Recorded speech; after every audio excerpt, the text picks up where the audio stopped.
Thank you so much, Debbie. And my thanks as well, of course, to the Q Society for hosting me on this, my first trip to Australia. It's been wonderful so far. We began in Perth about a week ago, then went to Melbourne, and now here we are in Sydney before finally a last stop this weekend in Brisbane before going back home again. So a wonderful first introduction to Australia, and I've had a marvelous welcome from everyone so far. Thank you very much for being here tonight and for joining us in this important program. Certainly share your concerns, and I think as I talk tonight you'll see that the way we look at things over in the United States and the situation over in the United States is in a lot of ways quite similar to what you're looking at here in Australia. So what I thought I would do here tonight is to give you some of the background. I'm sure you probably, many of you know a lot of what I'm going to cover tonight, but let it be a bit of a review. Where this all comes from. You know, Michael was talking about all of the advances of Sharia and the indicators of Muslim society and the agenda moving into Australian society. Well, we've got the same thing going on in the United States. But what I'm going to start with here tonight is where that comes from, what it's based on. Why is it that you can go from the United States to Europe to Canada to Australia, and that agenda, that program, those activities are the same. It's the same thing. Why? Where does that come from? So that's the first thing. I'll give you a little bit of background. And then I want to talk about some of the more current events. Michael alluded to what's going on in the Middle East, of course, with the Islamic State and so forth. And you'll see after we finish the foundation background stuff how that undergirds what is going on in the Middle East right now. Why what is going on in the Middle East right now is not an anomaly. It's not something out of the ordinary, but rather absolutely, totally within the tradition of Islam for 1,300 plus years. And I will finish, hopefully, by giving you maybe a little bit of hope with a few suggestions for what we can all do about this. So let me begin here. Debbie, oops, that's the wrong way. There we go.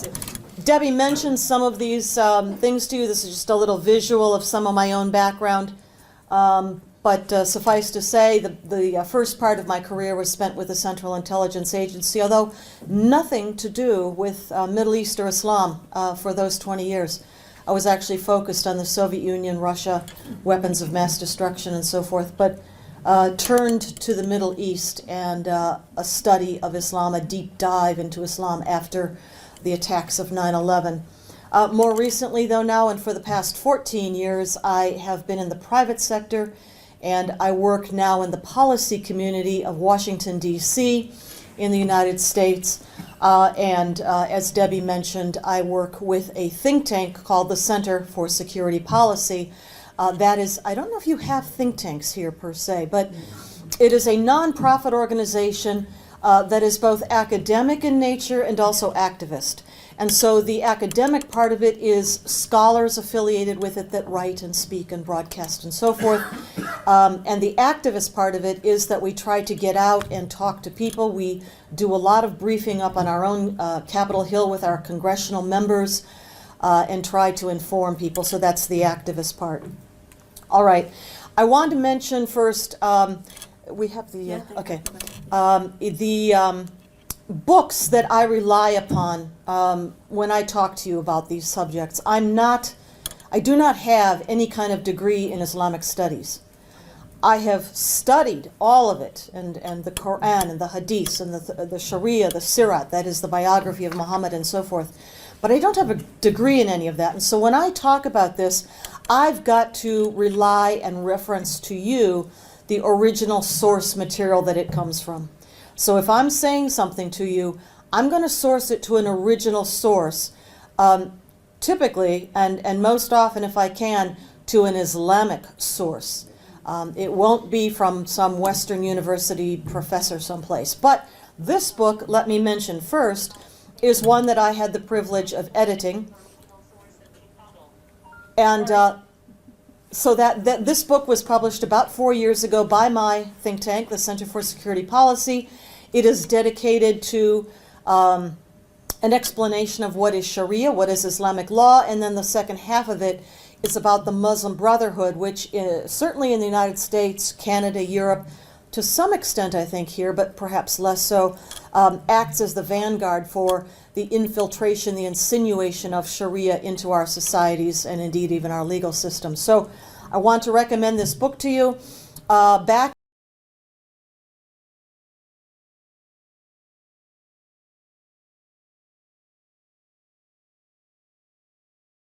and this book is.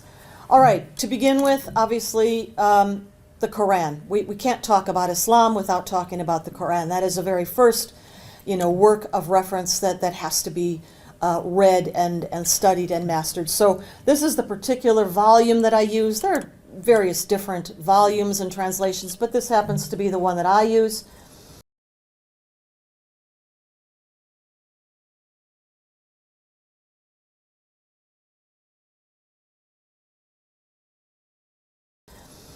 The next thing that you need is a book of law. This happens to be the one that I like the best because it is so clear and easy in the way that it is divided into chapters with headings like jihad, lying, and so forth. As well, these books are available at a very inexpensive price. I buy most of my books used on Amazon.com. Otherwise, I'd be bankrupt for the number of books I've got in my house.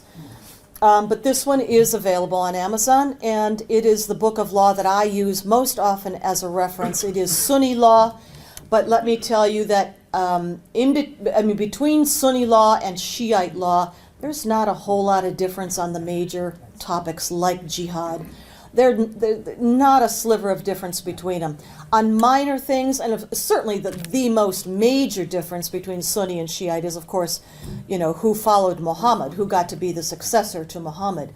And that has, divided these communities all down the centuries. But in terms of the major issues, death to apostates and homosexuals and adulterers, Jew hatred, and of course jihad, these doctrines are common to both Shiites and Sunnis. But in any case, this is a book of Sunni law.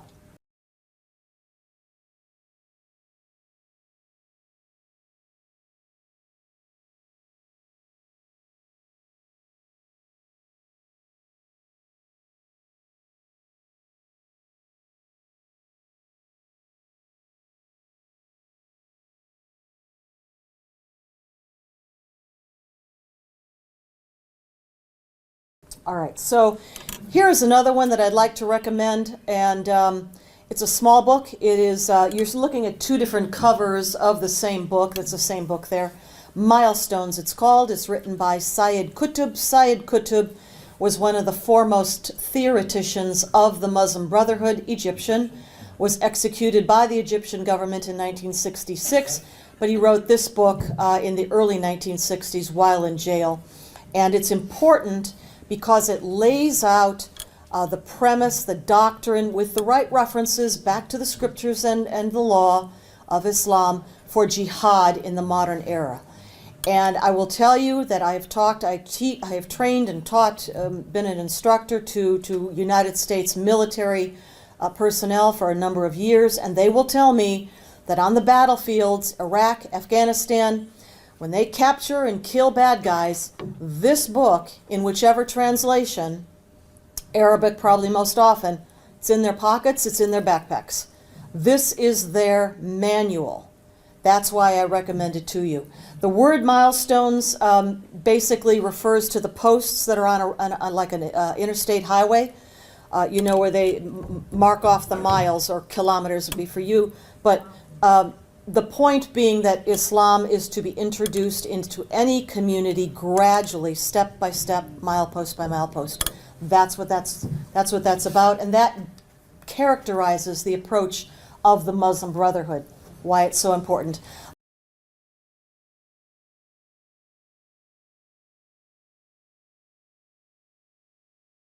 Another document you're going to find on that little thumb drive in the back there is this very short article.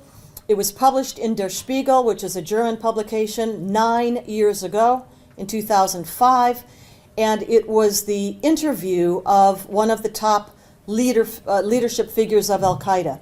His name is Saif al-Adil. He's the head military commander of the al-Qaida unit that's been operating out of Iran ever since 9/11.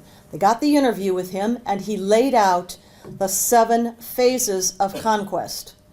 In 2005, let's see, here they are. Look in the middle there, the yellow highlighted ones, because I think that's kind of where we are right now. 2010 till 13, it says that was the period for the collapse of the so-called hated Arab governments. A lot of people call that an Arab Spring. They called it collapse of the hated Arab governments. Why were they hated? They were hated because they did not enforce Sharia. What happened in those years? Ben Ali of Tunisia, Muammar Gaddafi in Libya, Hosni Mubarak in Egypt went down. Also Saleh, the leader of Yemen. Thereafter, Bashar al-Assad, he's not been so easy to take down, but that is another one. This phase, the next phase, 2013 until 16, that's the time period we're in right now, obviously. And look what they wrote. What's the period? It's the period for the declaration of the caliphate. Are these guys absolutely on timeline, on target? This was written 9 years ago.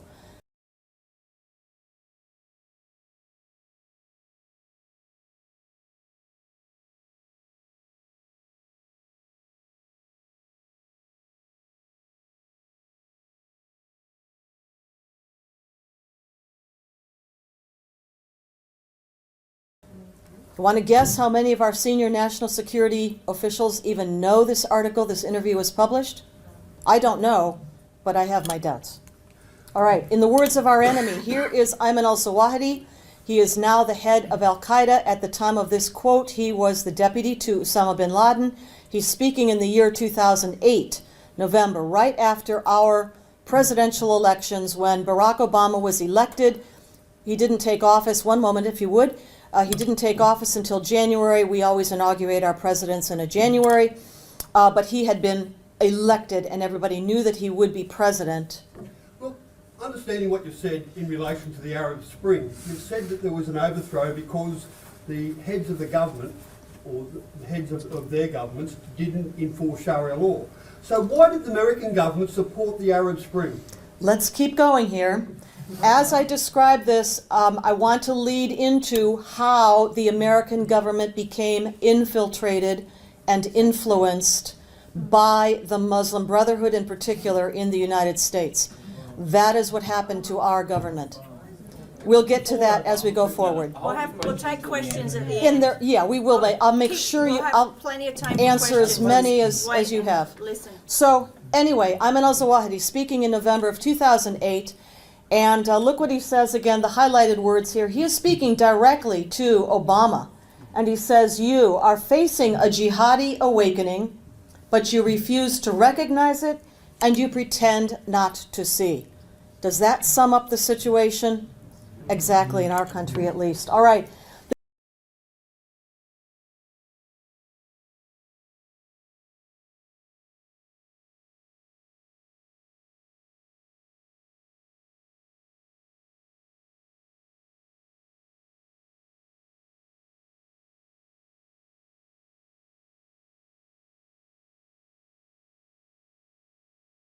This little diagram is the way I want to illustrate the onslaught of jihad and Sharia.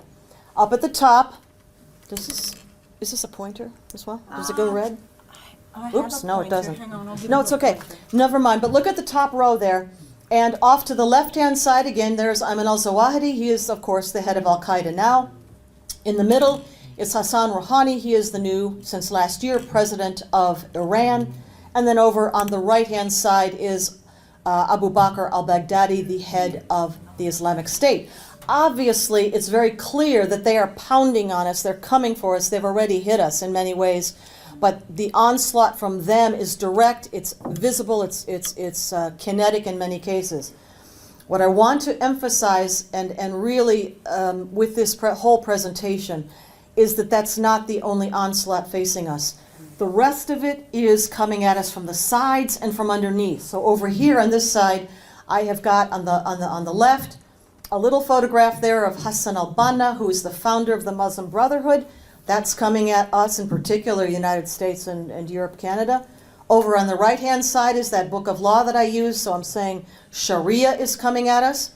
And then through the back door, a term that really kind of encompasses both of those, and that is stealth jihad, a term really coined, I think, by Robert Spencer, who I think perhaps has addressed you previously, and is just absolutely brilliant on these topics. But that totality is what's coming at us. It is a whole of society assault. It is not just kinetic. It is not just blowing things up and killing people and making pyramids of skulls like Genghis Khan. That's not what they're about. They are about conquest.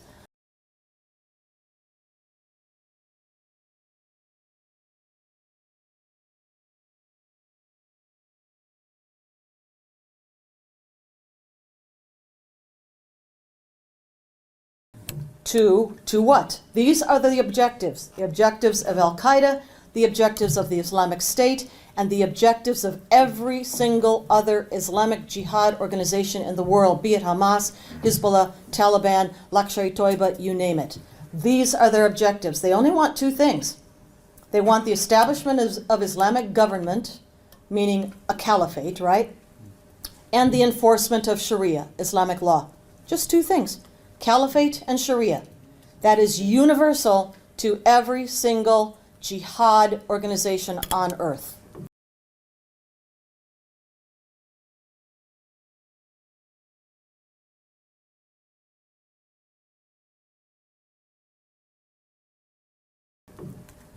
So why do they hate us? After 9/11, especially in the United States, we heard this question over and over again. Why did they do this? Why did they hate us? Well, the reason is that as long as there are free and democratic and liberal societies on earth, we represent a barrier to their objective that I just talked about, which is global subjugation to Sharia. As long as any of us exist as free people, as free societies, that blocks their universal objectives. That's why they hate us. Because we stand in the way of what they think is a divinely ordained mission. And they do. They really think that that Allah wants them to do this. It's not just superficial, made it up. So around the edges of this slide, I've got a number of flags and logos just to go through them a little quickly. Up in the left-hand top, that's the flag of Iran. On the right-hand top, that is the flag of Hezbollah. In the middle down here, green flag with the white letters, that is the flag of Saudi Arabia. And the letters are stylized calligraphy in Arabic. It says, La ilaha illallah. And what that means is there is no God but Allah. That is the Shahada. That is the statement of faith in Islam. It is the statement of profession of faith. If a person is converting into Islam, it is on the flag of Saudi Arabia. And just in case you didn't get the point, there's a sword underneath. The round logo next to that, a shield kind of, is the logo of the Muslim Brotherhood. We're going to look at that some more in a bit. You'll see it in different styles, but that's one. The black flag underneath, you'll hear this often called the black flag of al-Qaida, or maybe the black flag of ISIS or something. That is the black flag of jihad. Long and short of it, that is the black flag of Islamic jihad. And it too has the same phrase on it in Arabic as the Saudi flag there, La ilaha illallah. And I think, yeah, it's the whole thing. La ilaha illallah wa Muhammad Rasulullah, which is, there is no God but Allah and Muhammad is his prophet. That is the full statement of faith in Islam. The bottom flag is the flag of Pakistan.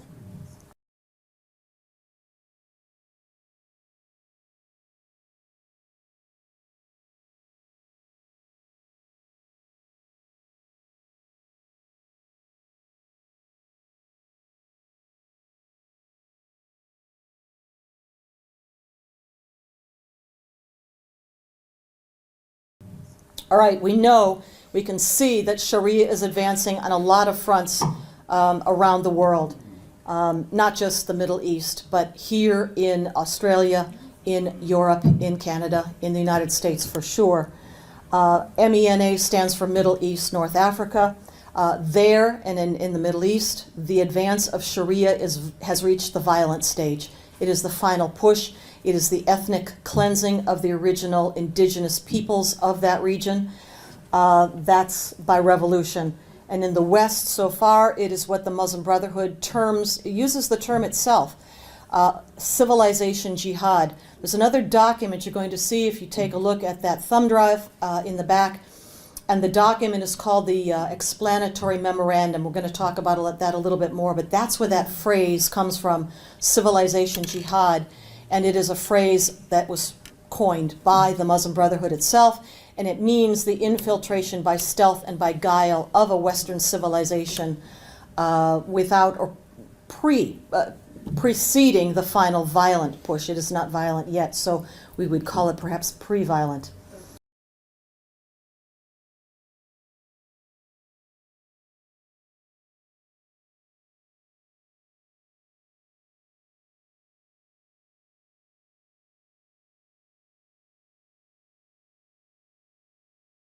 All right, Muslim Brotherhood. Here is what's going on in our society and how American policy got to be what American policy is that you see today. Muslim brothers began to infiltrate the West shortly after World War II. It goes back that far. And little by little, they infiltrated our society in all different spheres, academia, media, government, intelligence. And today in the United States, they operate as advisors and appointees at the very highest levels of the U.S. government. That's how we got there. And in other places, in Egypt, of course, they made a grab for power, but that didn't last very long.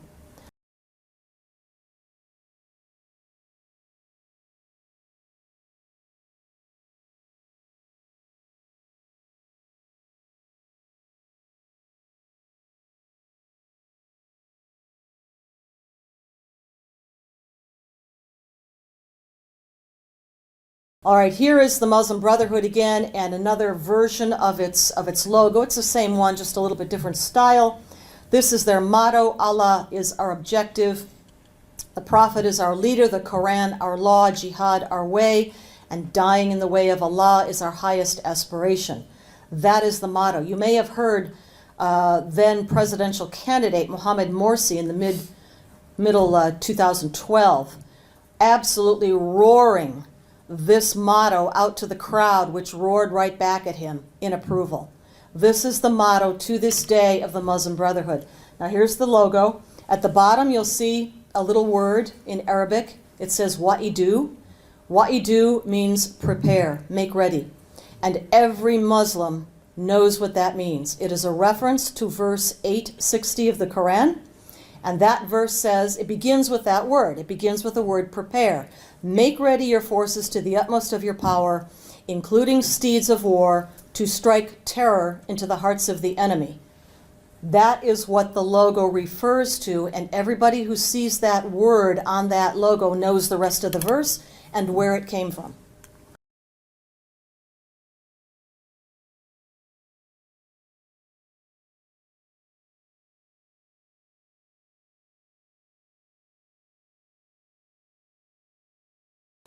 What are their objectives? Well, where have we seen this before? The same two objectives as al-Qaida, the Islamic State, the Taliban, the Hamas, Hezbollah, and every other group. That is a jihad group. Caliphate and Sharia.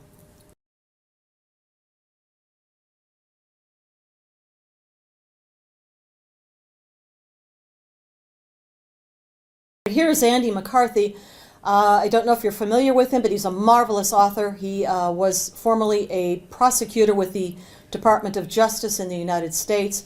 He is the one that put away the blind sheikh, Omar Abdurrahman, who was responsible for the first attempt to attack our World Trade Center in 1993 in New York, and subsequent plots that were foiled with his arrest Andy is the one that led the prosecution team that put him away for life in prison.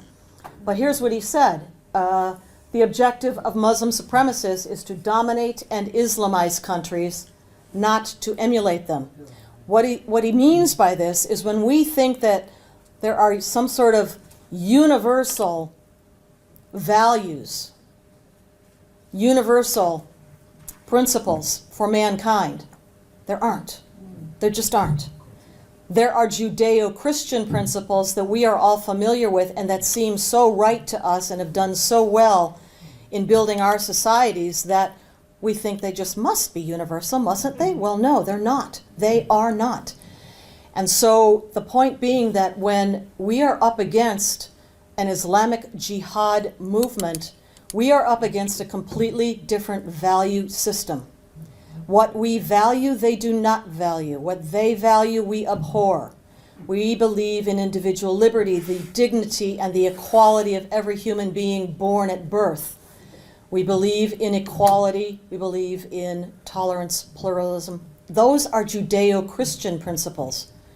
They are shared by other faiths on earth to some extent, Buddhists, Hindus perhaps, but they are not shared by Islam. And that's what Andy means by that.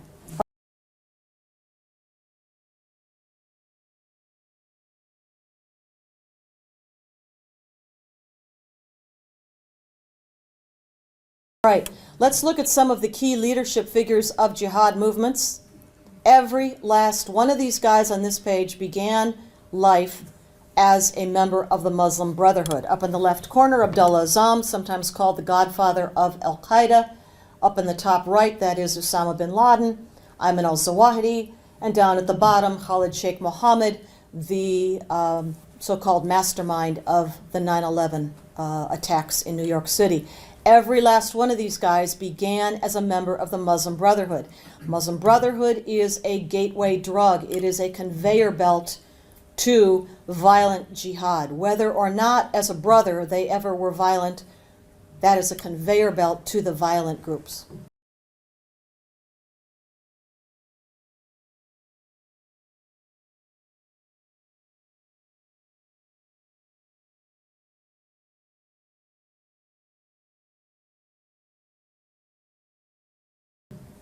Here is Hassan al-Banna. He's the founder, along with some other students in Cairo, 1928, of the Muslim Brotherhood. They founded it in part because they were lost without a caliphate. The previous caliphate, the last caliphate before that, had been abolished in the wake of World War I, when Turkey, the Ottoman Empire, was defeated. It was taken apart. The last bit of the rump state, if you will, of Turkey was what was left of the Ottoman Empire, and it was being ruled by Kemal Ataturk, who was determined to drag Turkey kicking and screaming into the 20th century. Well, the Muslim world was devastated by the loss of the caliphate. These students in 1928 in Egypt wanted to restore it. That's one of the reasons why they formed the Muslim Brotherhood to start with. Another reason, of course, was the world global domination of Islamic law.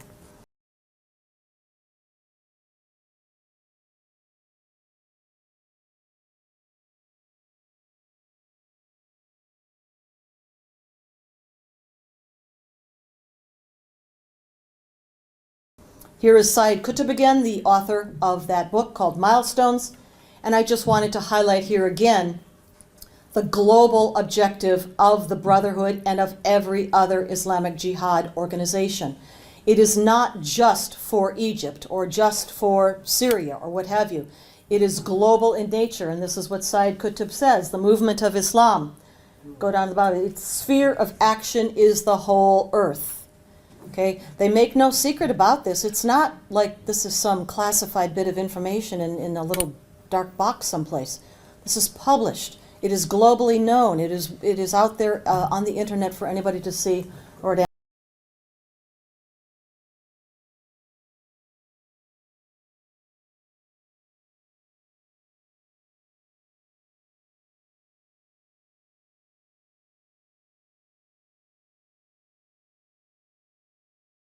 Amazon.com. Here's the book again, Milestones. And again, the emphasis here is on the gradual nature of the insinuation of Islamic law into a society by stages. That was the point of milestones, that it can be, as with the first community, with Muhammad and the early Muslims, as tradition would have it, at least, that the growth of Islam was a gradual thing, a step-by-step thing. Well, in modern society, too, Qutb says it's got to be that way, gradually, because if you don't, people will rebel against it, and you might not make progress, just like what happened in Egypt. They went at it too fast. All right, the project. I want to talk about this document because every single Western security service has this document, knows about this document.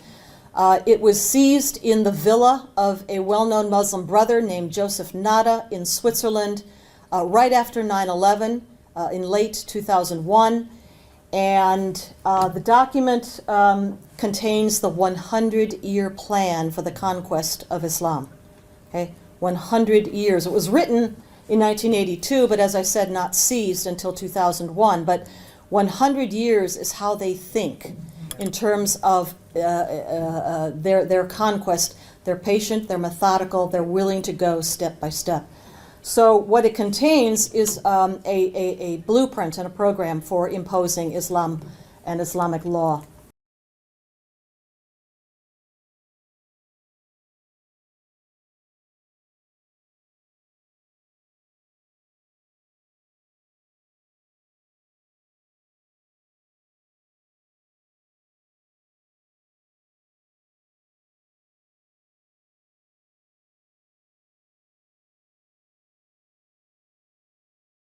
The plan is this. It is a gradual assertion of the presence. Now think about it in your own communities, and this is happening in the United States too.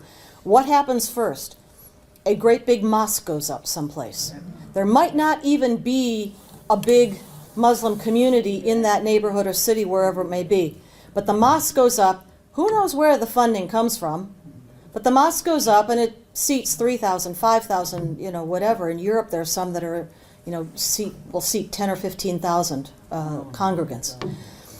And after it is built, then the people come and begin to move in the neighborhoods around. They buy up the homes, the shops, the everything in the neighborhood. And gradually they expand this enclave, putting down a footprint. That's what I mean about the assertion of a physical presence. And they intend, first of all, that Sharia be applied inside their own enclave. Then after that, they begin to demand that the host country, government, community outside of the enclave recognize it. And finally, the idea is that the entire host government should recognize and accept Sharia. So again, you see how the stages go, step by step by step, expansion.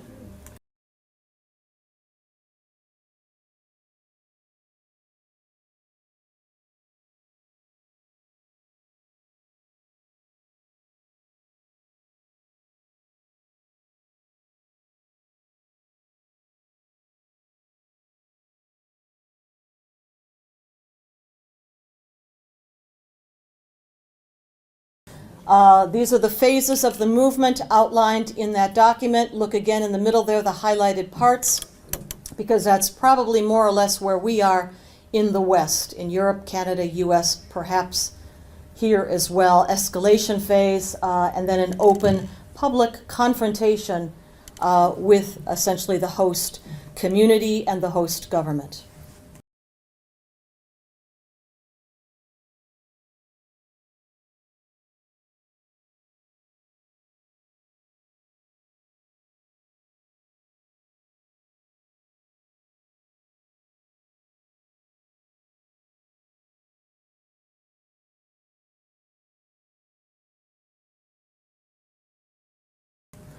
All right, we can say, as many in the United States say, oh, it could never happen here. Sharia could never get inside our legal system.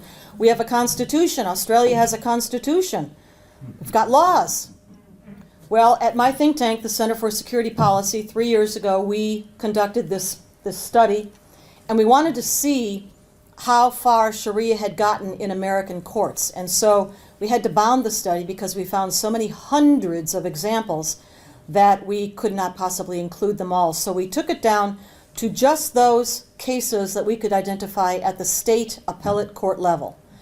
We have, 50 states, and so at the appellate court level of the states, how many could we find? Well, we brought it down to just the most egregious examples. We found 50 cases in 23 states, that's almost half of our 50 states, where there was in some way a conflict of law between Sharia and American law.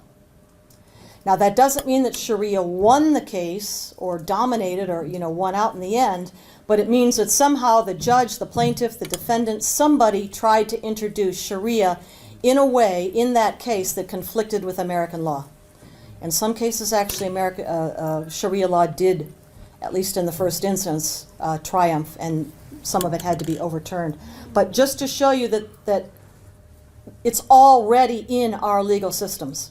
Okay, a new update of this study is due out, literally within weeks, probably later this month in September. The Center for Security Policy will publish its new updated list.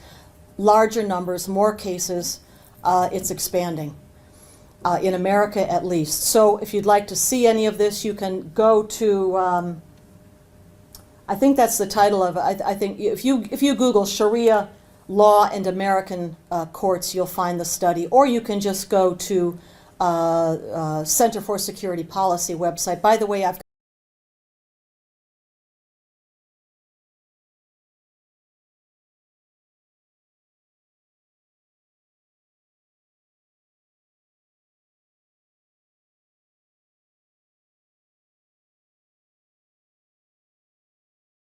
All right, I know that here in Australia, the situation with the Muslim Brotherhood is not quite so bad, but you have your own influences as well in attempting to insinuate elements of Islamic law into your society. Halal certification would be one very good example of that, and I know that's caused a lot of controversy in this country.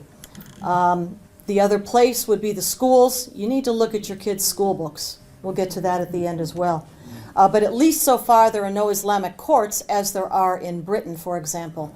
By the way, do you know that Sharia law has been legal and enforceable in Britain since 2007? The still existing parallel system of common law still exists, but it is obligated to enforce the decisions of the 80-something, maybe it's more now, Islamic courts in Britain. Can I just correct something? What's that? On there? Tell me. There are no Islamic courts. That is wrong.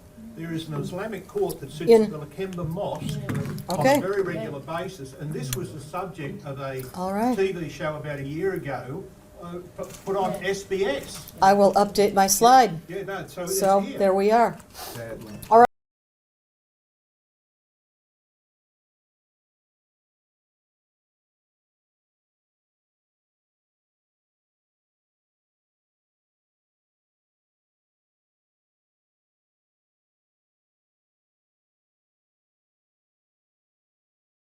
All right, let's move to some current events now and how we got to where we are. That was the basis of Islamic law and doctrine, just really briefly. Now I want you to see when that gets inside of the decision-making loop, as we might call it, or the decision-making circles of national security in a country. Example, mine, United States. This is what happens. Here is our president, Barack Obama. In 2009, he made his very first speech abroad. He was in Cairo. He went to Al-Azhar University, and there he spoke to an audience which included in the front row the specifically invited guests, members of the Muslim Brotherhood in Egypt. In that year, the Muslim Brotherhood was still outlawed in Egypt. They were not allowed to run for office or to exist as a party, as the Muslim Brotherhood. But our president invited them specifically and seated them in the front row. That meant his actual host, President Hosni Mubarak at the time, couldn't even attend. But this is what our president said during that speech, among other things. Basically, when he talked about a new beginning with the Muslim world, he was saying, He was, I think, giving the green light to the Islamic uprising which would follow within a year or two. And he was indicating that not only would the United States not stand against that uprising, it would support it. And indeed, that is what happened. Oops, I did it wrong again. Is his middle name Mohammed? Pardon? Is it true that his middle name is Mohammed? No, his middle name is Hussein. Oh, well, that's...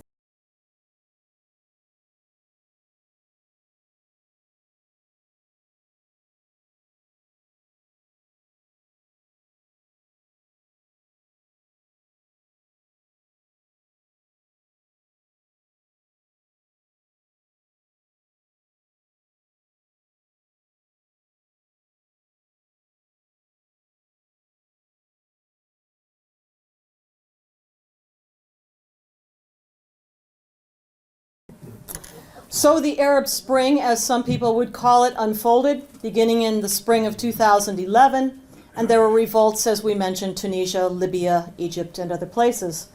The United States government and NATO, in particular, quickly backed the North African uprisings, especially in Libya. I'm going to talk more about Libya and Benghazi in a moment. The problem with Syria is that I think, according to the agenda of our administration right now, that part of the Muslim world, the heartland of the Middle East, was designated for Iranian Shiite domination, and yet the uprising in Syria was similar to that in North Africa. It was Muslim Brotherhood and al-Qaida, Sunni. What to do? It was a conundrum for our administration, and remains so to this day. They don't want to overthrow Assad because he is a proxy puppet of the Tehran regime. And yet those doing the uprising are dominated by the Muslim Brotherhood and al-Qaida, which we have supported in other places. So we'll talk more about that. Benghazi.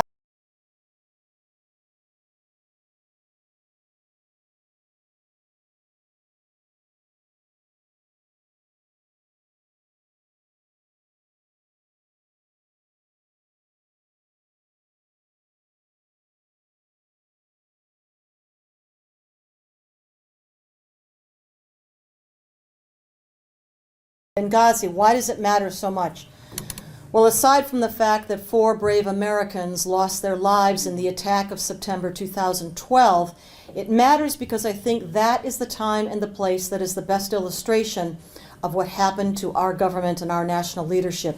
And indeed, what happened is that we decided to arm, fund, train, and militarily back al-Qaida. Al-Qaida and the Muslim Brotherhood led the uprising against Muammar Gaddafi. The political leadership of the opposition was Brotherhood. The actual fighting militias were Al-Qaida. They were the ones that overthrew Gaddafi. No choir boy by any stretch of the imagination, but at the time our ally. He had given up weapons of mass destruction. He had given up support for terrorism. Indeed, he had Al-Qaida in his jails. He was keeping them down in his part of North Africa. We decided that it was better to back al-Qaida to overthrow this sovereign government that was no threat to any of us at the time, indeed our ally, and instead allow the Muslim Brotherhood and al-Qaida to take over. There's this dichotomy. Yeah, that's what I have over there on the other side of the slide. There are some in the United States and in our national security leadership circles who genuinely believe that somehow there are good jihadis and bad jihadis. I kid you not. The good jihadis are the ones like the Muslim Brotherhood, which in the United States so far has never committed a violent act. Or Hizb ut-Tahrir, for instance, which has never ever committed a violent act. They can preach it, they can talk it, they can stand for it, their motto, their logo, their everything. But as long as they actually haven't blown anything up or killed anybody, they got to be the good jihadis. Because the other ones, Al-Qaida and now the Islamic State, are so obviously bad jihadis. Well, there just has to be good ones, right? Or something. I don't know.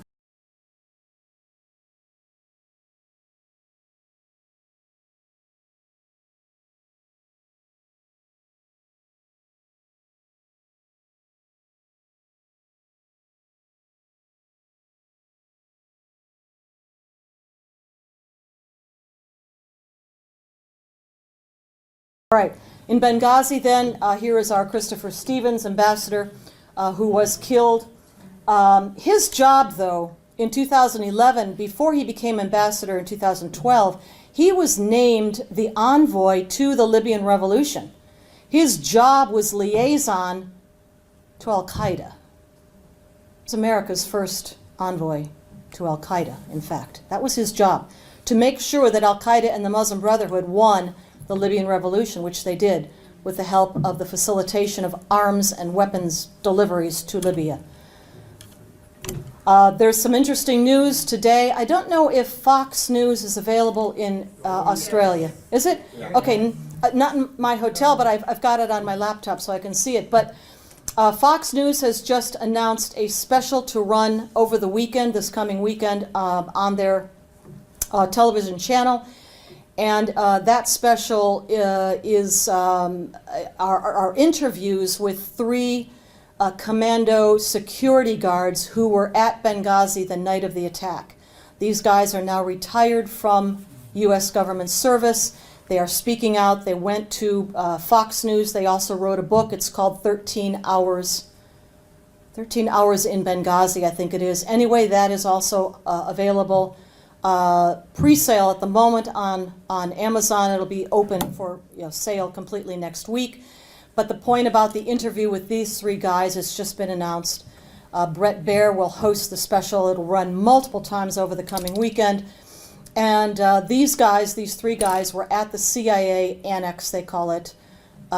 They told Fox News that the chief of base at Benghazi, the CIA chief of base, refused to allow them to go to the assistance of Ambassador Stevens and the others at the other compound, which is called the Special Mission Compound, about a mile away. That delay, they were told to stand down 3 times, and they now have said this publicly, and it'll be announced in the special as well. 3 times told to stand down, stand down, stand down. The 3rd time they said, we're going anyway. They disobeyed orders. They went over there. They saved a bunch of people, but it was too late for Christopher Stevens and Sean Smith, who had died of smoke inhalation. But the 3 guys in the special say, if they had gone immediately, they were kitted up, they were ready to go within 5 minutes of the first gunfire. They were ready to go, and the chief of base would not let them go. They say if he had allowed them to go, Christopher Stevens and Sean Smith would be alive today. Sorry, is it true that Barack Obama's senior advisor, Barrett, sorry I don't know her first name, acted on behalf of the president to say they couldn't go in? We don't know that. There's a lot of speculation about the role that Valerie Jarrett plays in the White House. She's obviously a close advisor to the president, but the truth is we just don't know what her role is or was in this episode. All right, let's move on quickly because I've got a lot more to cover here. Both the United States and NATO and eventually the United Nations essentially delivered Libya to al-Qaida. I mean, you can see in the news headlines what's going on there now. You see the news about the missing airliners? Yeah. Something like 11 airliners. They don't know where they went, but the Tripoli airport was overrun by jihadis. Bad jihadis, that was. And the airliners are missing. There's a lot of concern about what those airliners might be used for. They have not yet been able to locate them. But in any case, there, back in 2011, the United States government granted full diplomatic recognition to the rebels mid-year, July 2011. By September, the United Nations General Assembly had given Libya a seat to the rebels. And now, of course, the place is a mess. Here is one of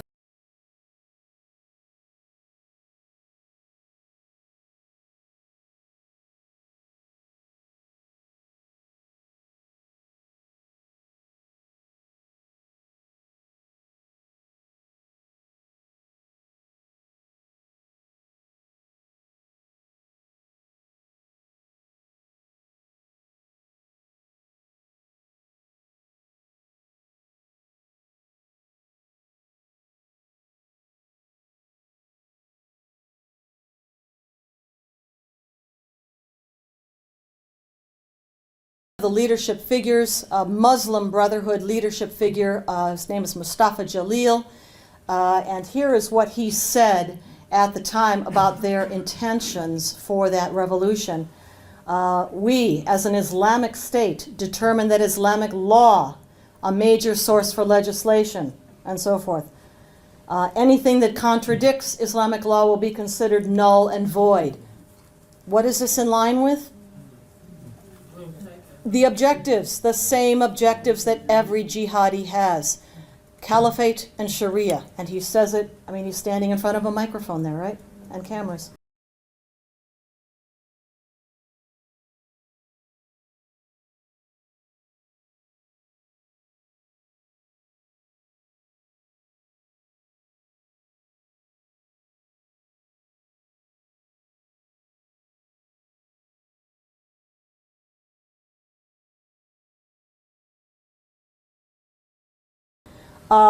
There should have been warning to our people in Benghazi the very day before September 11. Ayman al-Zawahiri, the head of al-Qaida, issued a videotape that went out on jihadi websites, and he, in that videotape, basically called on Libyans. He said, "Oh, sons of Libya, rise up and kill Americans," in revenge for the CIA drone killing of his deputy, a Libyan, whose picture is there, a few months before. That was the green light for the attack on our mission in Benghazi, but I don't know if anybody was paying attention.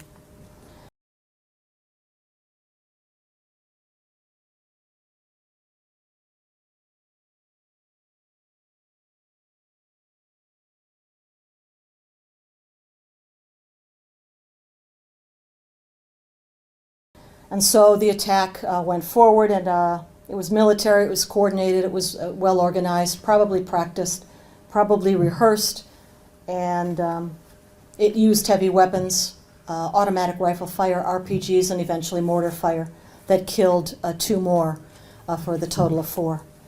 The cover-up, I want to talk about the administration, the U.S. administration cover-up that followed this episode, because it's so indicative and so important to what we're talking about, the infiltration of Islamic Sharia principles into our government and our decision making. So you probably know that there was this hideous little video on YouTube called Innocence of Muslims that in fact did precipitate violent demonstrations and protests in many, many places around the world, including North Africa, Cairo, Tunis, and other places, but not in Libya.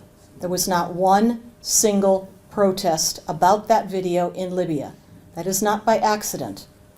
That was commanded. They were told not to demonstrate because why? They were getting ready for something bigger that night, the attack on our mission.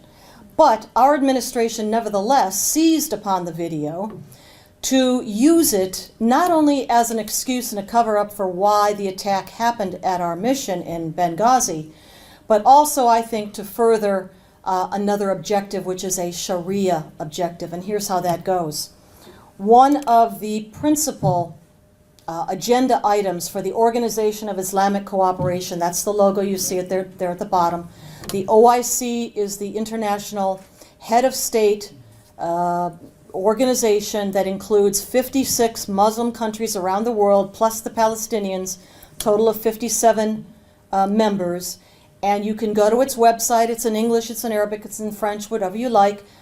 And there they have their top agenda items, their objectives. And the top agenda item is to achieve the criminalization of the criticism of Islam. That is their #1 objective for this period of time that we're in right now. And they are doing that by trying to influence Western legal systems such as ours. And so that is the point I'm trying to make with this video.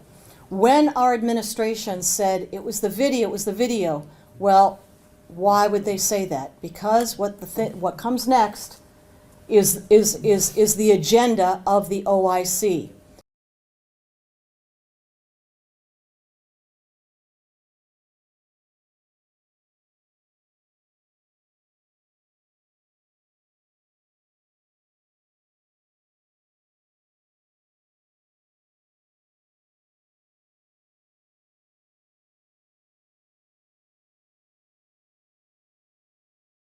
What comes next is the agenda of the OIC. You must not criticize Islam. or Muhammad. The video was about Muhammad. By the way, the video is a set of vignettes taken actually from the life of Muhammad, straight out of his biography. Horribly made. Terrible low-budget production, but all the same accurate. It comes straight from the Sirat. In any case, we're looking here at Ekmelettin Ihsanoglu.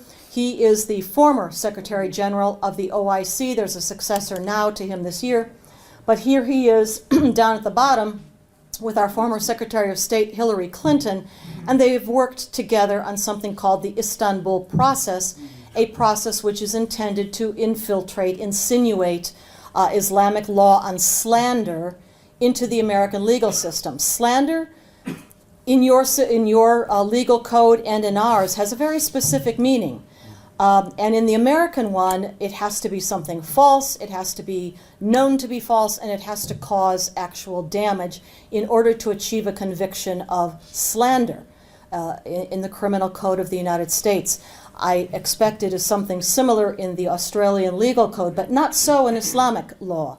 Under Islamic law, slander, by definition, that book, Reliance of the Traveler that I use, has a chapter on slander. And what it says is slander is anything that a Muslim would find offensive.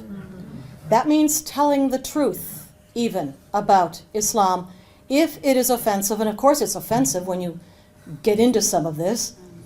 It can be a capital crime under Islamic law that compels the death penalty. In any case, this is what they are trying to achieve in our legal system, and they're doing it through mechanisms like that horrible little video from YouTube, Innocence of Muslims. If they can say that video caused violence, the Muslims, they just couldn't control themselves. They saw that, they were so upset, they just had to go on a day of rampage and kill and rape and murder and blow some things up.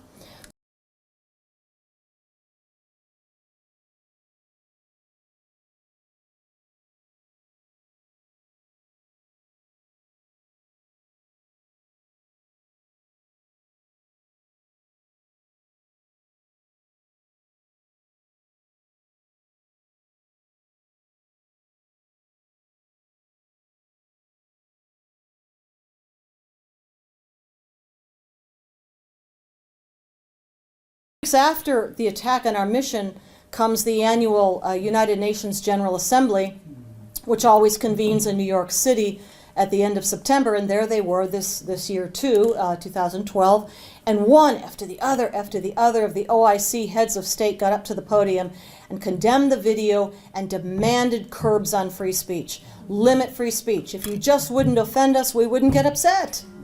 Just stop saying these things and we'll be fine. Unfortunately, our president also took the podium, and you can see the yellow highlighter maybe in the back, but I'll read it to you.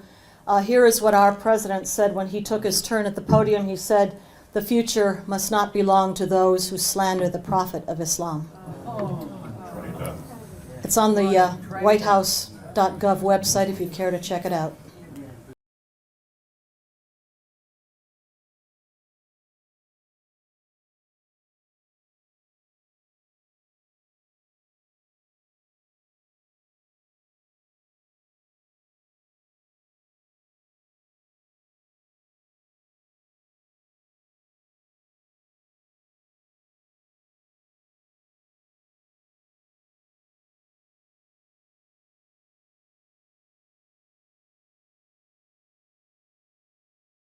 All right, the only person at that time arrested, the filmmaker. Here he is being led off by the Los Angeles Sheriff's Department. Spent a year in jail, ostensibly for parole violations. He wasn't supposed to be on the internet or some such thing. We know what it was really about.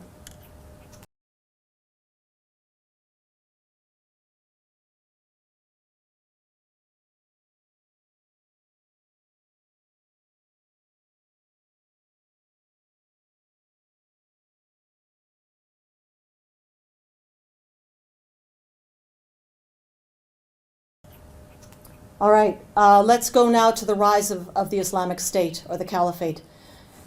Again, these are things that are able to be understood in the context of Islam, Islamic doctrine, law, and scripture.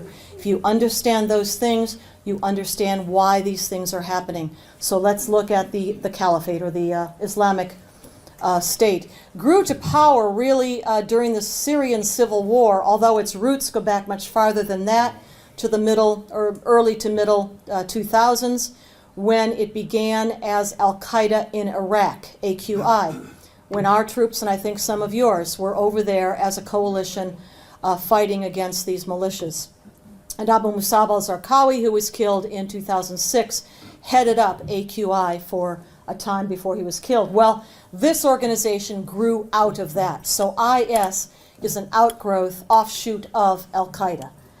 And essentially what we're looking at in the Middle East, all of that said, it is an intra-Islamic sectarian fight. It is between Sunnis and Shiites.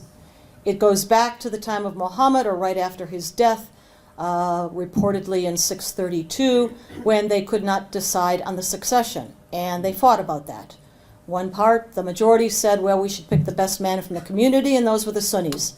The others said, no, it's got to be from the house, the family, the bloodline of Muhammad, and they were the minority, and they became the Shiites. In any case, that is what the fundamental basis of the fighting in the Middle East is about. You can see it in Iraq. Certainly we saw it in Syria. Syria is a place where Bashar al-Assad, although he's an Alawite, which is a kind of a very weird offshoot of Shiite Islam, his backer is Iran, the Iranian regime in Tehran, and of course supported, he wouldn't be in power today without the Shiite terror proxy of Iran, Hezbollah. Fighting against them, a motley crew of Sunni militias, most of them affiliated with either al-Qaida or the Muslim Brotherhood, or both. What time is it, right? Which day is it? They switch allegiances about that fast. In the beginning, as ISIS, at that time it was called ISIS, ISIS, Islamic State in Iraq and al-Sham, it was backed by a number of nation states, Qatar, Turkey, the Saudis, even us, United States government, backed them, provided at least limited amounts of weapons to them.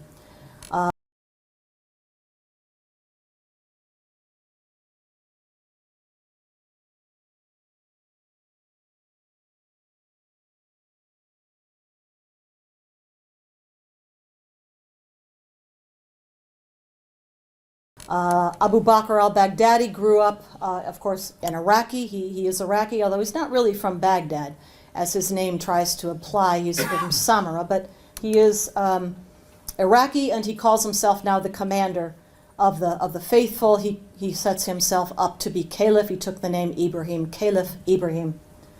The reason that IS and Baghdadi broke from al-Qaida is not because IS was so brutal, so extremist, so radical. Those words don't even mean anything in the context of Islam.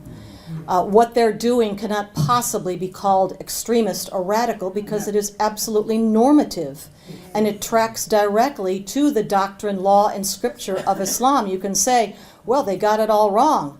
Well, maybe they did, but that's not the point. If they believe it, and it does track to their documents, that is the enemy threat doctrine. It's not extremist, it's not radical. It is what it is, straight up the middle, orthodox, authoritative. In any case, he was expelled. Baghdadi was expelled by Ayman al-Zawahiri because he was insubordinate. He wouldn't follow orders. Zawahiri told him to confine his activities to Iraq.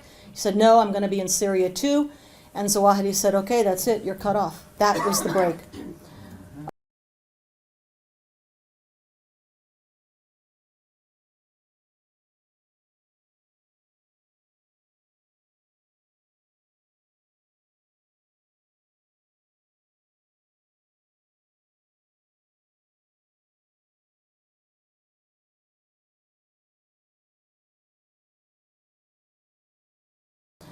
All right, so it grew to strength then in Syria. By earlier this year, it was powerful enough to sweep down out of Syria back into Iraq. Part of its strength comes from the fact that there were so many tribes, Sunnis, tribes, fighters that were willing to join it as it made that sweep down into Iraq. It's not sudden, it's not so inexplicable. These fighters and these tribes were disaffected because of the sectarian rule of Nouri al-Maliki, then Prime Minister of Iraq. So they conquered huge swaths of territory. They conquered a lot of weapons that we, the United States, had given to the Iraqis, but the Iraqi divisions just melted away and fled before them. And they also took over a lot of oil wells, from which they get black market revenue right now, and also have robbed banks. And they also kidnap for ransom and engage in other criminal activities like extortion. Declared the caliphate the first day of Ramadan, which was the end of June this year.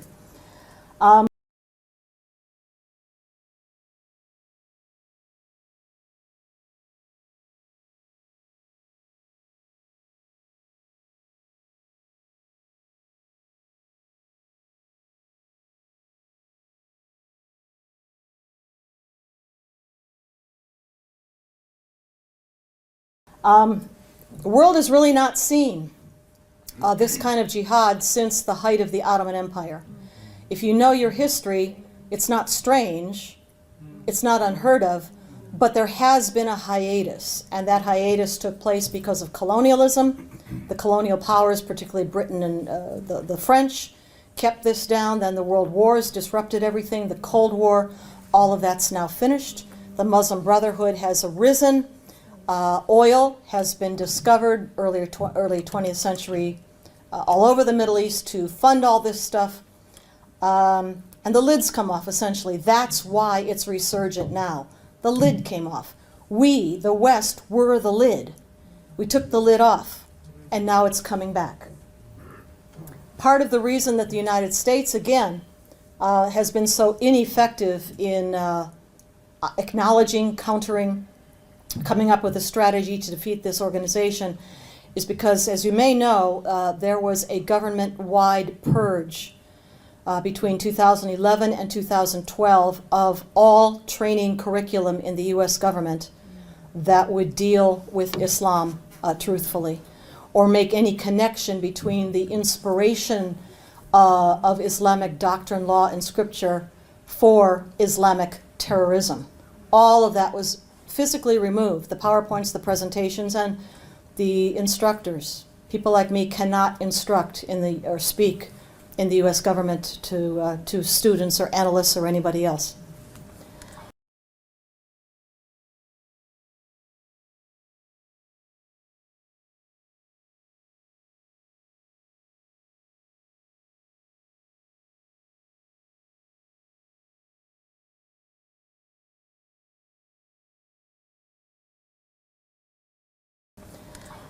Here is our then CIA, he's the current CIA director. He was speaking back there in 2011 when he was at our National Security Council. That's our highest, as the title may suggest, a security organization. It operates in the White House in the United States. And here he said, he was absolutely mocking al-Qaida and Jihad. Al-Qaeda's grandiose vision of global domination through a violent Islamic caliphate. That vision is absurd, never going to happen. We haven't heard much from John Brennan of late.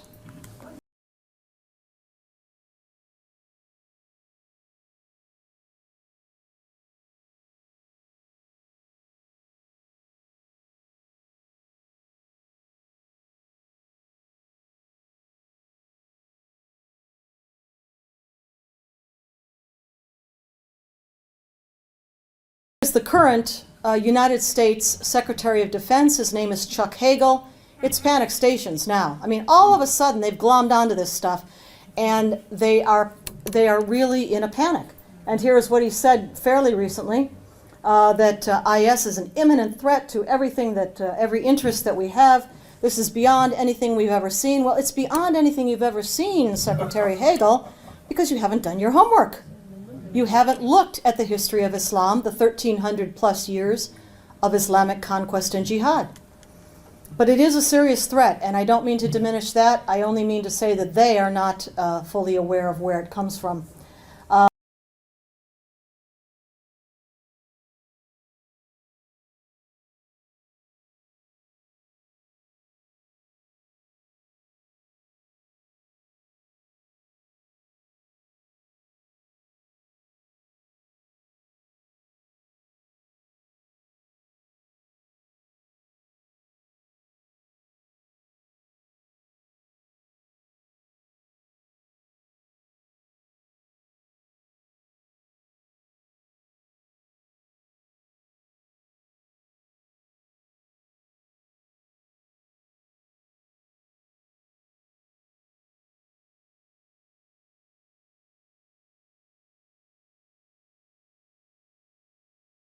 This is why it's a threat. IS has taken territory, it's holding territory, it is governing that territory like an administration, like a government.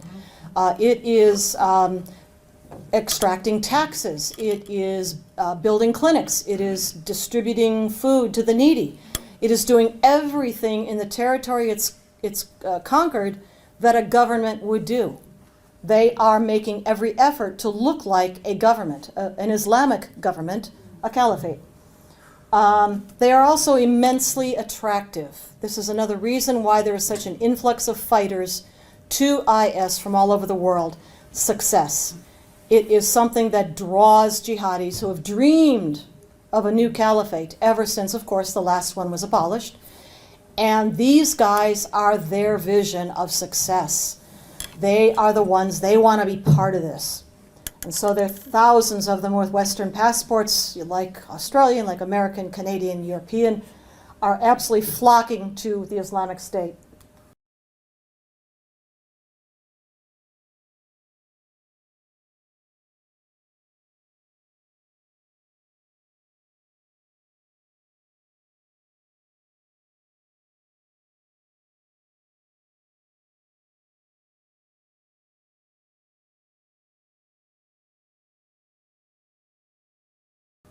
Oops, I did it again.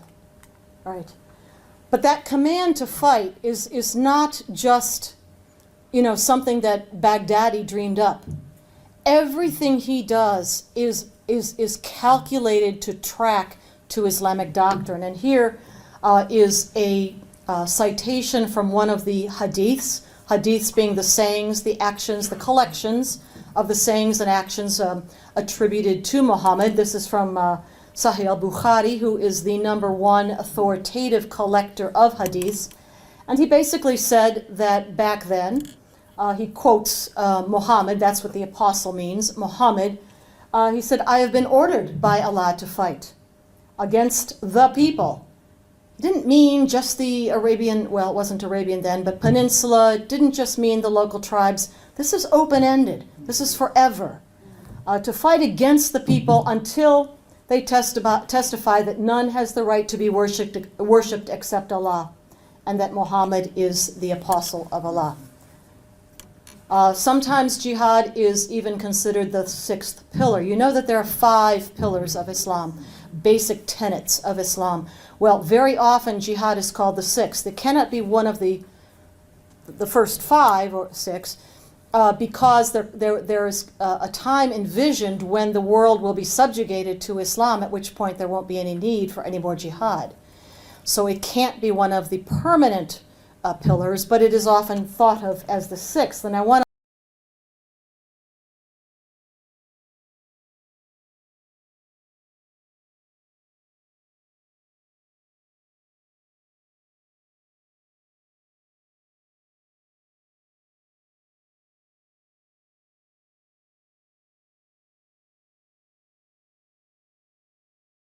look at these 5. Here they are.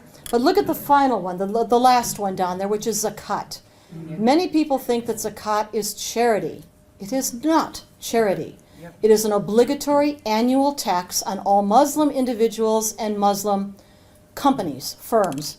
A percentage of their profits annually must be taxed. It is obligatory. The other thing about that is that a percentage of that obligatory tax by law, by Sharia law, must go to jihad. And so when you think about something like halal certification, right, and you've got boards of advisors who advise the companies when they take in the income from that certification about where it will go, how it will be invested, and where the annual zakat tax will be sent, that board of advisors is obliged by Islamic law to send one portion, 1%, 1/8 of the overall profit to jihad. So every halal certification that is operating, it is a funding mechanism for jihad by law.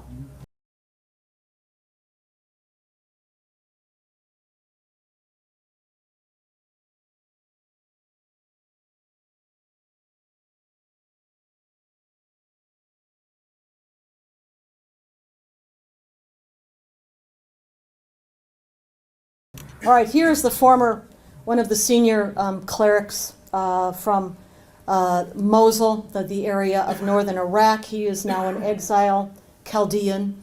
And he says our sufferings, the sufferings of the Chaldeans, the Assyrians, those Christians of the Nineveh plain, who are the oldest communities of Christians in the world, established the first century after Christ.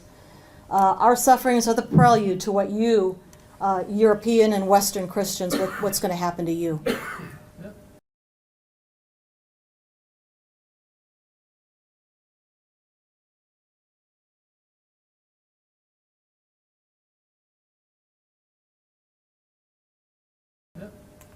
All right, sacralized territory. Let me run through a couple more concepts here which relate to what IS is doing. Muslims believe that all the earth has been ceded to them, granted to them by Allah. Belongs to them because Allah said so. They divide the world as it is now into two parts. Dar al-Islam is the place where Sharia is enforced. Dar al-Harb, harb meaning enemy or war, is the place where Sharia is not enforced. So Dar al-Harb, Dar al-Islam. Their concept is that Dar al-Islam must conquer all of Dar al-Harb and be the ultimate power on earth. Those conquered may live, if you are Christians or Jews, you can keep your religion. It's not convert or die. That choice is only for the pagans, the polytheists.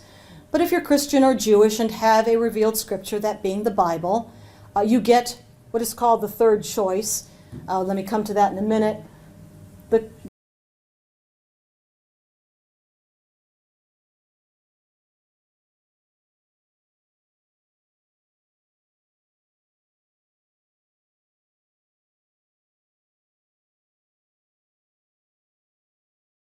The total territory captured in the first wave of jihad after Muhammad by the year 750, if you can see the colored areas of the map, that is how much territory Islam conquered in the first 100 and a bit years after the death of Muhammad.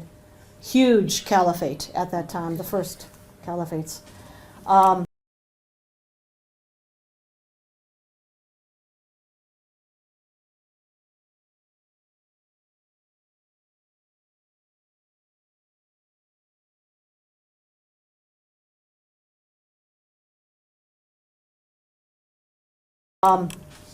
And so again, the conquest, the jihad, is mandated by law. Comes from the Quran. Here is verse 839. Fight them until persecution is no more, and religion is all for Allah. That doesn't just say from 732 until 750 you must fight them. It doesn't say until we conquer the peninsula. It doesn't say until we just get this little bit or we beat the Byzantines. It's totally open-ended. It says until there is no more persecution and religion in the entire world is only for Allah. That's totally open-ended. It is not bound by time or place. So that is their justification.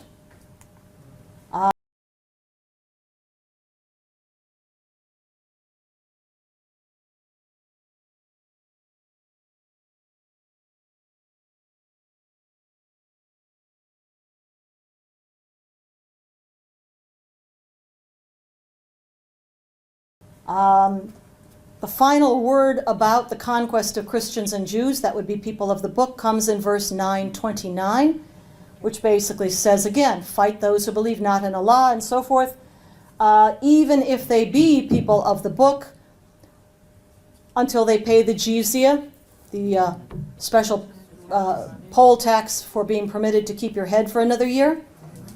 Pay the jizya with willing submission and feel themselves subdued. So Islam conquered a huge territory, and a bunch of people came under their control who were Christians and Jews, and we're going to talk about the dhimmi situation in a moment. The use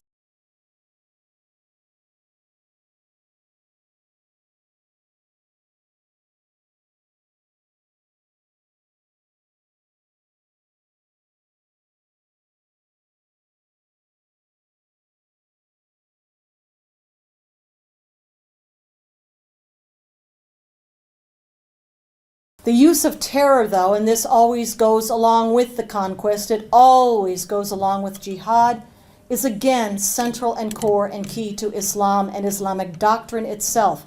It's not something that just bad people like Ayman al-Zawahiri and Abu Bakr al-Baghdadi dreamed up because they're bad people. Yeah, they are bad people. But they didn't just dream this up. They are following their own faith. This is their faith. This is their doctrine. Right or wrong, but they're following it. Muhammad is considered a beautiful pattern. His behavior is a beautiful pattern of conduct that comes straight out of the Quran. So you ask, well, why are they doing things in the 21st century that really come out of the 7th century? They're, forcibly marrying little girls at the age of 6, consummating the marriage at the age of 9. Yeah, that was common back then. That was what people did. They actually did. But the point is that because Muhammad is the perfect pattern of conduct, that carries forward to the 21st century, and they think they still follow that. So Muhammad executed POWs? Well, that's for all time. He's a beautiful pattern of conduct. Muhammad raped, conquered women, took slaves. Well, if Muhammad did it, it's good for all time. Because why? Because of this verse right here and others like it in the Quran. All right.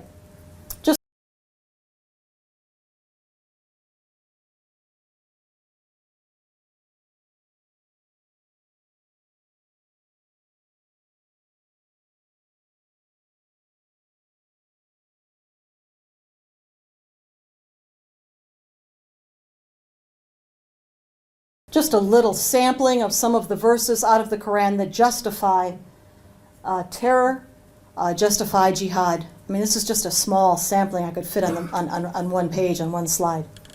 But you can have a look at those. Fighting is prescribed for you. They didn't just make this up. It comes out of the Quran.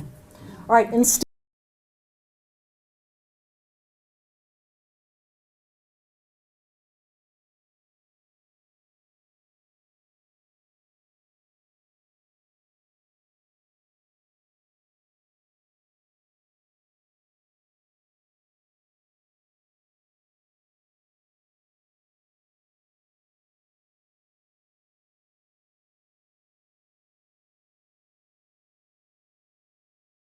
instill terror into the hearts of the enemy. I want to talk very briefly about this little book called The Quranic Concept of War. It was written by a Pakistani brigadier general named S.K. Malik.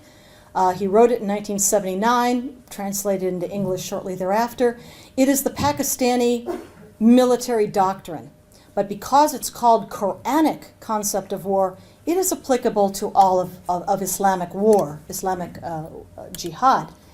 And basically what he says in there is that the demoralization of the enemy through terror is the first and the most important step.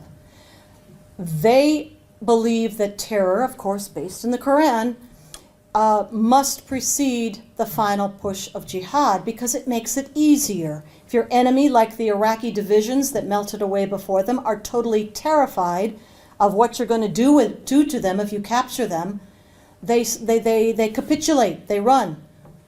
That is the purpose of terror, to make the conquest easier. And it has its basis in Islamic law and scripture.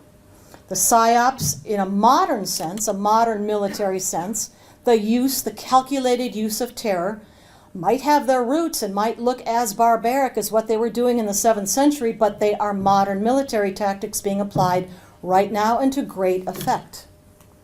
Their PR campaign, we'll talk about that in a minute.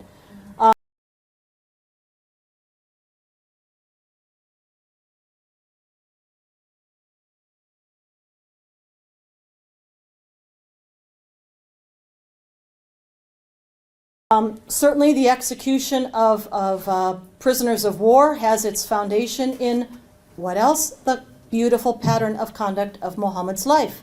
He fought a battle with the Muslim armies in 628, and in that battle defeated the Quraysh tribe of Jews and took around 600 to 900 men prisoner. The women and children were sold off into slavery.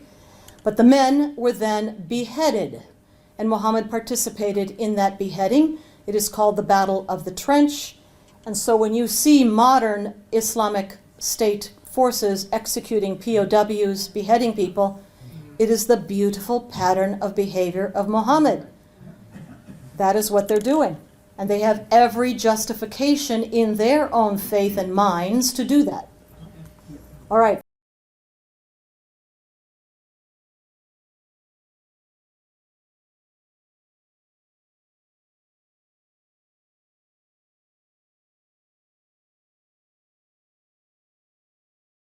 All right, the third choice.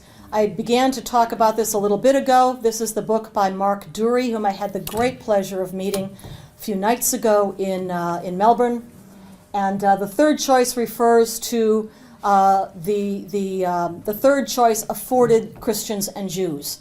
Pagans, again, convert or die, that's it. But Christians and Jews, because we have the Bible, a revealed scripture, they acknowledge that. They get the third choice, which is to keep your faith, remain Christian or Jewish, but you have to live under Islamic law, and you have to follow a whole bunch of very humiliating regulations, and if you break any one of them, your entire community is now laid open to slaughter. The terms of the Dhimmi Compact include the payment of the jizya on an annual basis and keeping all of these humiliating regulations. There's a slide coming up about that. The point of it was to make life so onerous, so unpleasant for Christians and Jews that they would convert. Now look at the Middle East. Remember that great big map with all the conquered territory? Most of the people who lived in that territory in the first century after Muhammad were Christian. There were also very thriving Jewish communities throughout. Christians and Jews, that whole territory. Okay, how did we get to the point today where Copts are maybe 10% of the Egyptian population, where the Assyrians and the Chaldean Christians have just been erased from the Nineveh plain? How did that happen? Over centuries and centuries, the Dhimmi Pact, as Bat Yeor writes about it, Dhimmi-tud, the institution of Dhimmi-tud, wore people down, in addition to the pogroms and the slaughters and the exiles and everything else. But they converted. Most of the Muslims in North Africa today are the descendants of Christians and Jews. People don't realize that. IS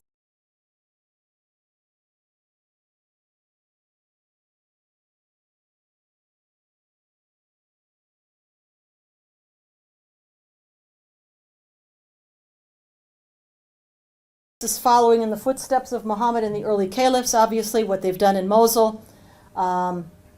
They gave them the choice. Most of the Christians actually picked up and left out of Mosul. They fled in order to avoid that choice, convert, pay the jizya, or die. Many were killed. Now let me come back to that concept of sacred space about the territory that gets conquered by Islam. Any territory so conquered, any time in history, is considered by Muslims to be Muslim forever. Even if they lose it in subsequent battles or through whatever, that land is, they consider, granted by Allah to them in perpetuity. And if they lose it, they've got to get it back. And so that's why I've got pictures down here at the bottom. Here is the Madrid train bombing. In the middle, a bus bombing in Jerusalem. And over here, the Mumbai, an image of the Mumbai attack of 2008, I think it was. Each one of these places, the Iberian Peninsula, the Levant, the greater Levant, and India, all were conquered by Islam at one point or another in history.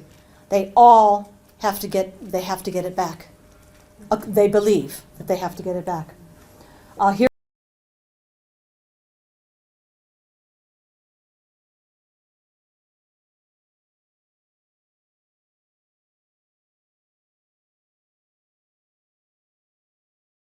Here is Hamas talking about in its own covenant. This is from the Hamas covenant, talking about Israel. The land of Palestine has been an Islamic waqf throughout the generations until the day of resurrection. No one can renounce it or abandon it. Why are they fighting Israel? It's not because of occupation of anything. It's because Israel exists on land that they deem to be theirs.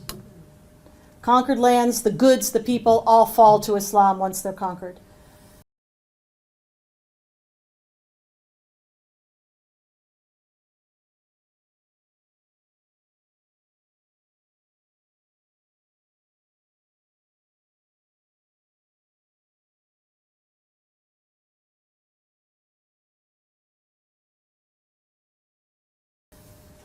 Yusuf al-Qaradawi, he is the current senior jurist of the Muslim Brotherhood. If you say, oh, that happened a really long time ago, that's all historic references. Well, Yusuf al-Qaradawi is now. He's the head, the senior jurist of the Muslim Brotherhood, probably the most senior Sunni cleric in the world today in terms of authority. And he says, no Muslim, be he in authority or not, is allowed to abandon any of the lands of Muslims.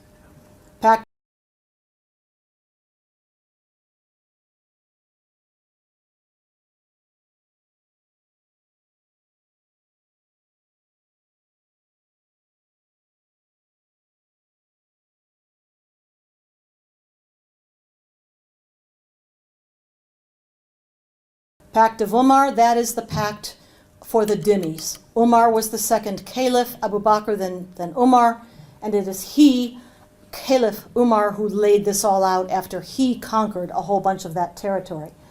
The dhimmi people, the Christians and Jews, have to be belittled, disgraced, humiliated. This makes them want to convert, because the moment they convert, all that stuff stops. Then they're respected. Then they have privilege in society. They are Muslims. The only reason they are allowed to live is if they can keep the rules, just some of those rules, and pay the jizya every year.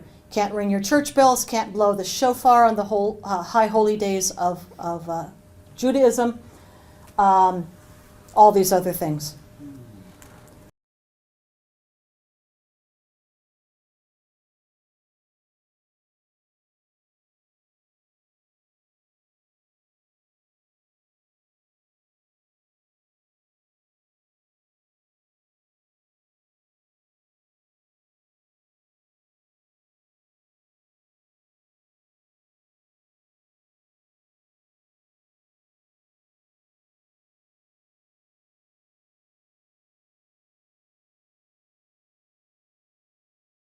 Islamization of society was the ultimate objective of the dhimmi system.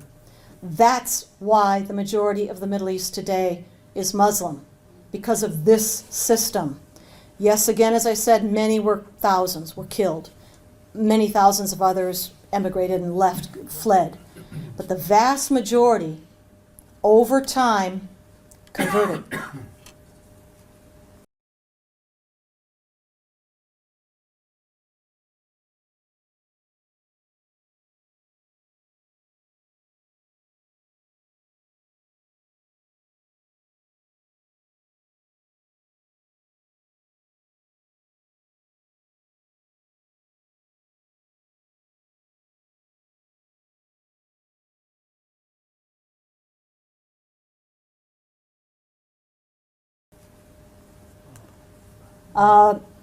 Let's look at some modern day examples elsewhere out of the Middle East of how this is working.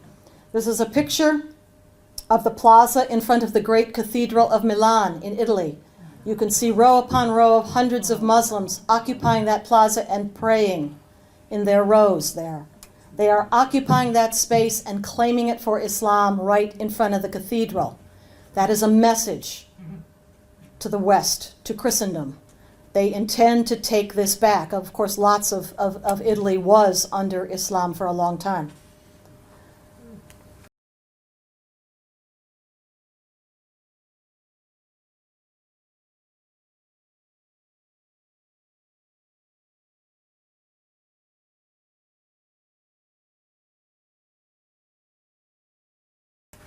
It's not just in Italy. There again is Paris, France, and at the bottom we've got a picture from Madison Avenue, downtown New York City.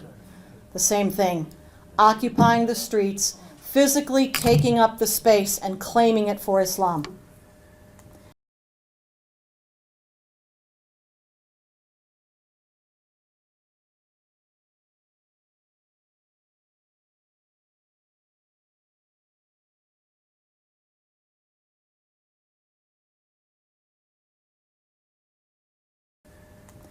All right, you remember a short time ago, American prisoner of war soldier who had deserted from his unit in Afghanistan was returned. And in return, to get him back, the United States administration traded 5 of the worst of the worst of the worst jihadis, Taliban, out of Gitmo, Guantanamo Bay, for him. Plus, they probably paid a lot of money to the Qataris, or through the Qataris, but that's details. On the day that his release was announced, the parents came to the White House. The president received them at the Rose Garden, and they got to speak in front of the press corps that was assembled that day. And as the father, this is the father, get a look at him, there at the microphone. And the first thing out of his mouth when he gets up to the microphone is Bismillah ar-Rahman ar-Rahim. And that means in the name of Allah, the merciful, the compassionate. That is the first verse of the Quran, and many would say, claiming that space, our White House, for Islam as well. All right, again.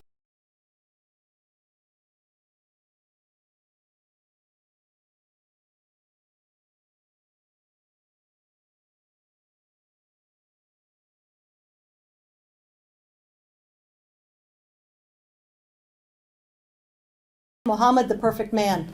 Let's come back to IS and why it does what it does and how it's modeling on Muhammad. Here is Abu Bakr al-Baghdadi. He is not some primitive. He is not a camel jockey with a towel on his head. This guy has a PhD. He has a doctorate in Islamic studies from a university in Baghdad. He also wears the black turban, claiming descent from Muhammad. I don't know if that's actually true or not, but he claims it. Again, because he wants to model himself and set himself up as the successor to Muhammad. Very visual imagery that he's using to do that. He's not the military commander of IS, but he is the spiritual leader. That picture of him on the right-hand side there is him leading Friday prayers in a mosque in, I think it was Mosul, after the fall of Mosul. He's a soldier scholar in his own mind and the model of Muhammad, although Muhammad also was a warrior. All right.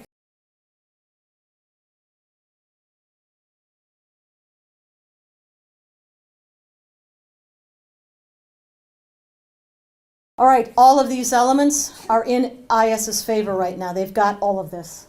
The ideology, the leadership, they're very consciously including and capitalizing on each of these elements.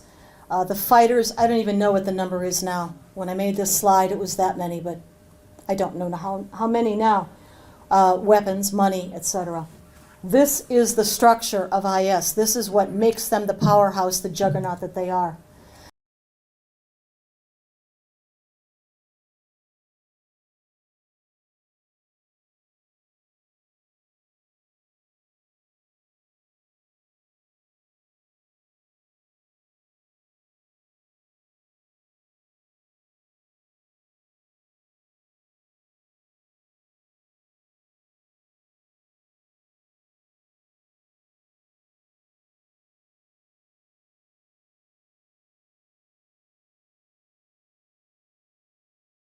Weapons, money, etc.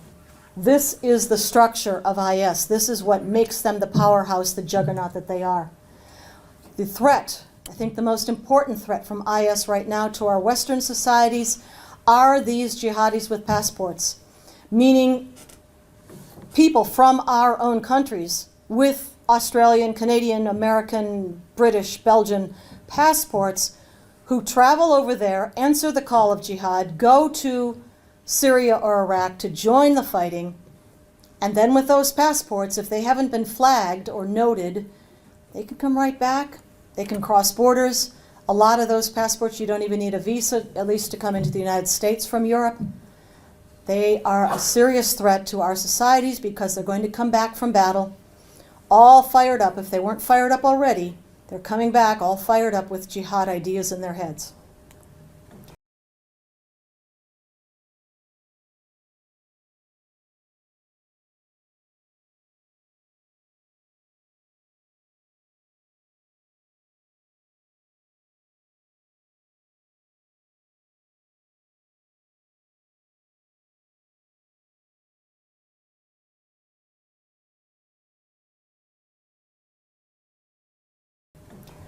They have a powerful public relations machine. What you're looking at here is the cover of the third magazine that IS has put out. They call the magazine Dabiq. Dabiq is the name of a small town in northern Syria. And it's the place where they think that the final battles of what they call the Malhama. Malhama means Armageddon. They think that is the place near Dabiq that the final battles of the end times are going to be fought.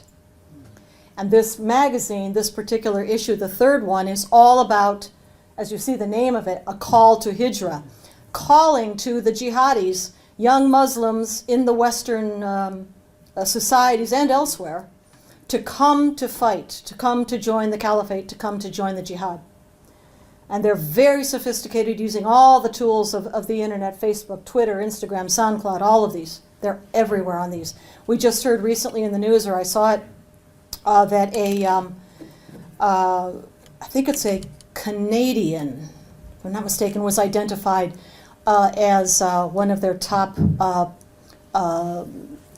IT experts, directing some of this online stuff. In any case, it is very sophisticated, the way they're calling and attracting youth to come and fight for them, and also the use of the images of terror, the horrible beheadings, the execution of POWs, goes right back to Quranic concept of war. Strike terror into the hearts of the enemy, and nothing else is left to be achieved. That's what he wrote in that book.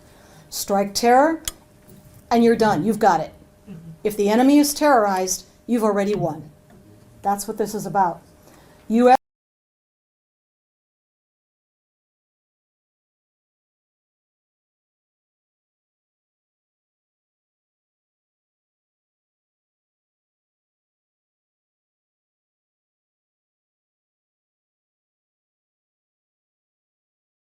has been put on notice. They told us, we will drown all of you in blood.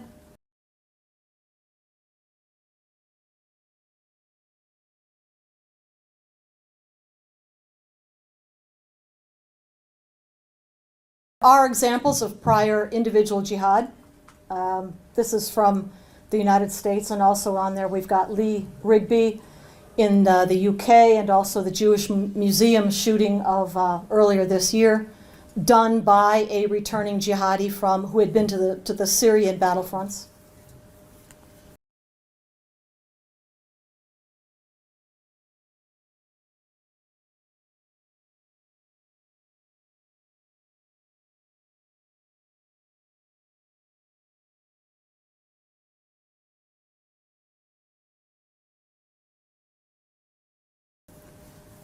So let's conclude here about what we need to do. The number one thing we need to do is, and thank you to all of you, is know the enemy. You are learning, you are coming to hear about it, to understand about it. Know the enemy is number one. You cannot fight the enemy. You cannot create an effective strategy to fight and defeat that enemy unless you know him first. Unfortunately, our president. Pardon? Is that a picture of the enemy? That is a picture of Barack Obama, President of the United States, and he says, IS has nothing to do with Islam. In your opinion, No, let her speak. We'll please. do the questions. All right, we'll have soon. questions soon. I promise you this is nearly to the end. He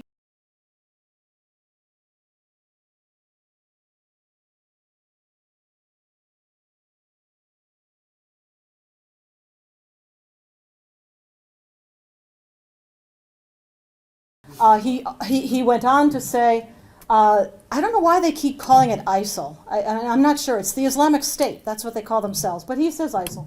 Speaks for no religion, et cetera, et cetera. No just God would stand for what they did. That was the beheading of the journalist, is what he's referring to there. No ideology of any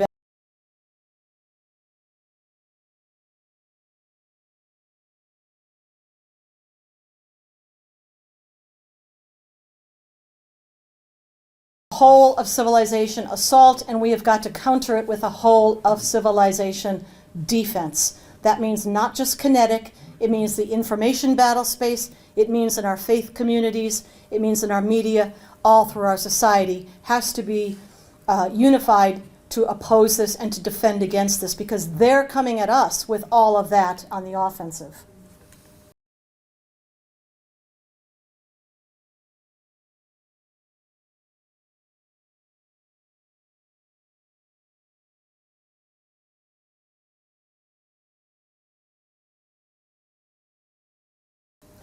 Unfortunately, some of our NATO and other partners are not quite so with the program. I guess he didn't get the memo there. This is Ahmet Davutoglu, who has just become the new Prime Minister of Turkey, and he's saying pretty much the same thing our president said.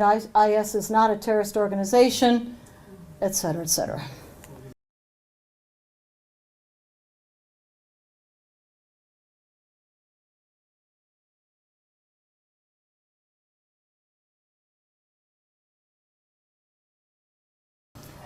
Here is one of the ways not to stand up to Sharia. Justice of the Peace in Italy just recently fined 3 Italian girls the equivalent of $3,500 apiece because they wore swimsuits to the beach. What you're supposed to do when you go to beach is look like that, I guess. Story. Apparently they've had it. There, about 6% of the population is Muslim. The Dutch government, though, has announced an end to a policy of multiculturalism. We'll see how they carry through with that. They are now insisting on regulations that would insist upon obligatory integration for immigrants who must learn Dutch language, accept Dutch values, and of course obey Dutch laws.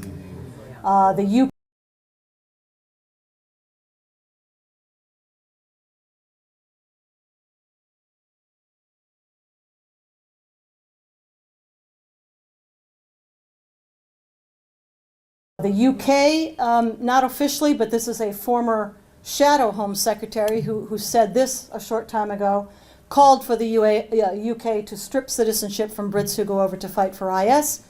Also making it into the news recently was the announcement that task forces have been set up, including combined UK, British, and American Special Forces hunter-killer teams to go after people like that. Hopefully that is so. I understand that there are some tough new anti-terrorism laws here, and also a call, or perhaps even a policy, of stripping passports from jihadis, intending jihadis even before they leave the country or go over to fight. Actually, I think it might be better to let them go, and then don't let them back in, but you might suggest that. Just my thought. This is your former chief of the army speaking. Early stages of a war which is likely to last, basically he's saying, a very long time. And he's certainly right about that, a long war.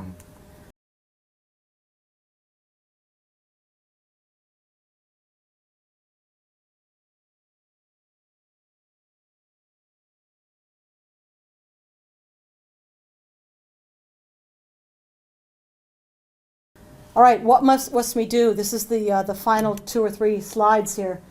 Learn the enemy threat doctrine. Again, that is what you're doing here, and kudos to you for doing it. Study Islamic doctrine. Confront the enemy's genuine intent. Don't waltz and tippy-toe around it. It is what it is. It's not what we wish it to be. It's not less than it is. It is not. It is horrible, but we have to face it. And not just the violent capabilities, but as we were talking about, the insidious stealth capabilities, because that's what happened to our government, and it affected policy throughout the Middle East, as you've seen with this presentation.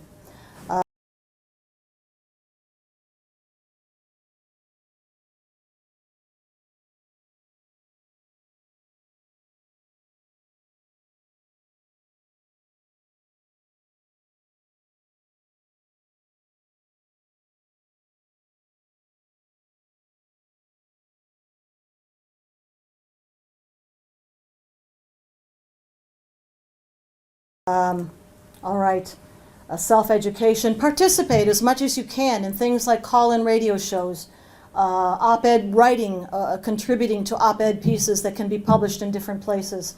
Belong to civic groups, which you absolutely are, and which Debbie has given you the wonderful opportunity to attend or to be part of the Q Society, that kind of civic organization.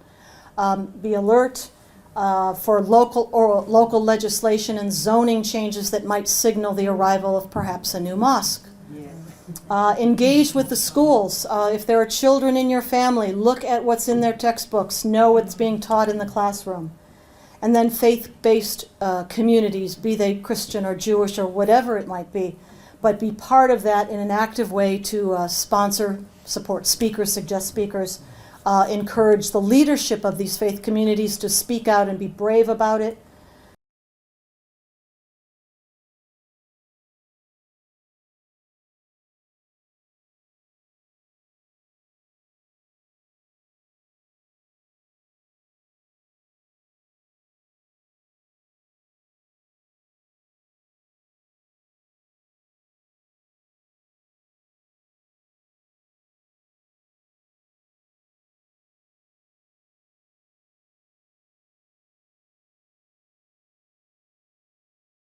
Enforce our laws. I think I mentioned before about laws on, well, we share certain laws. Sedition is certainly one that both the United States and Australia criminalize. Sedition, advocating the overthrow of the Constitution of the government.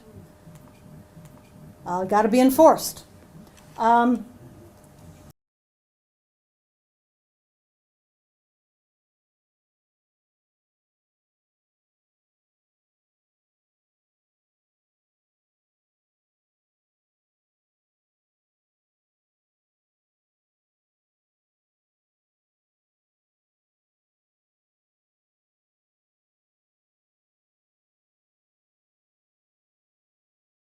End political correctness. You did, you got rid of Labour.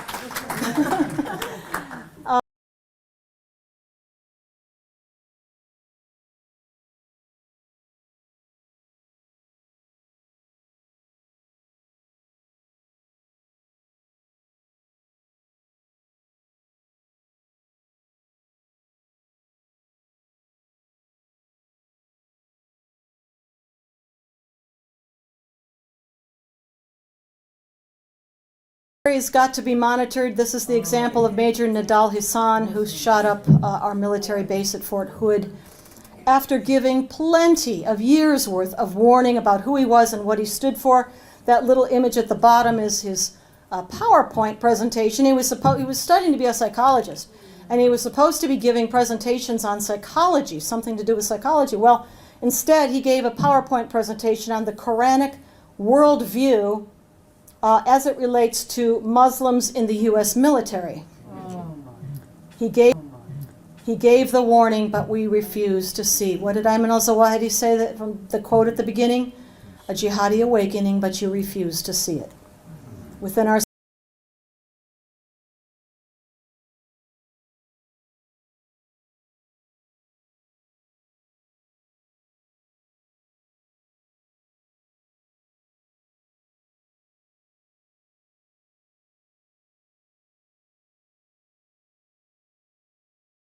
societies, be proud of who we are.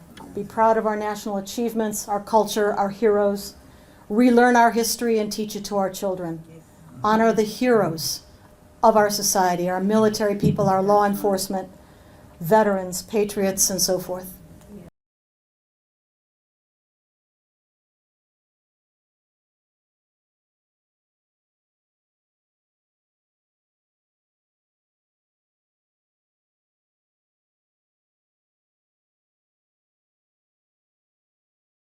Abonează-te la canal, dă like la video și share-uiește.